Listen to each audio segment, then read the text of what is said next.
மிளகு குழம்பு சளிக்கும் இருமலுக்கும் ரொம்ப நல்லது. இது மாதிரி நீங்களும் ட்ரை பண்ணி பாருங்கள். 1 டேபிள் ஸ்பூன் மிளகு, 1 டேபிள் ஸ்பூன் சீரகம், 2 டேபிள் ஸ்பூன் தனியா, கருவேப்பிலை, காஞ்ச மிளகா, காரத்துக்கு ஏற்ற மாதிரி எடுத்துக்கோங்க. அதுக்கப்புறமா கடலெண்ணெய் நல்லெண்ணெயும் ஆட் பண்ணிவிட்டு, வெந்தயம், மிளகு 1 டேபிள் ஸ்பூன் ஆட் பண்ணிவிட்டு, பூண்டு, அதுக்கப்புறமா சின்ன வெங்காயத்தை அரிஞ்சு வச்சுருக்கேன், அதையும் சேர்த்துக்கோங்க. ஒரு பிடி கருவேப்பிலை ஆட் பண்ணிக்கோங்க. ஆட் பண்ணிவிட்டு நல்லா வதக்கி விடுங்க. வதக்கினதுக்கப்புறமா நம்ம வறுத்து வச்சுருந்ததை அரைச்சி எடுத்து வச்சுக்கலாம். நெக்ஸ்ட்டு ஒரு லெமன் சைஸ் புளி எடுத்து அதில் 2 டேபிள் ஸ்பூன் குழம்பு மிளகாத்தூள், அப்புறம் ஒரு பொடி உப்பு ஆட் பண்ணிவிட்டு நல்லா கொதிக்க விடுங்க. கொதித்ததுக்கப்புறமா நம்ம வறுத்து அரைச்சி வச்சுருந்த அந்த பொடியை அதில் சேர்த்துக்கலாம். சேர்த்துட்டு நல்லா கலந்து விடுங்க. அதுக்கப்புறமா கொஞ்சமாக மஞ்சத்தூள் ஆட் பண்ணிக்கோங்க. ஆட் பண்ணிவிட்டு கலந்து விட்டுட்டு ஒரு பிளேட் போட்டு ஒரு 10 to 15 மினிட்ஸ் மூடி வைங்க. நல்லா கொதிக்கட்டும். கொதி வந்ததுக்கப்புறமா நம்ம கொஞ்சமாக வெல்லம் ஆட் பண்ணுறோம். உங்களுக்கு தேவைன்னா ஆட் பண்ணிக்கோங்க.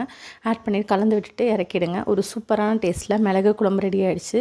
இந்த மாதிரி நீங்களும் ட்ரை பண்ணி பாருங்கள். சளி இருமலுக்கெல்லாம் ரொம்ப நல்லதும் கூட.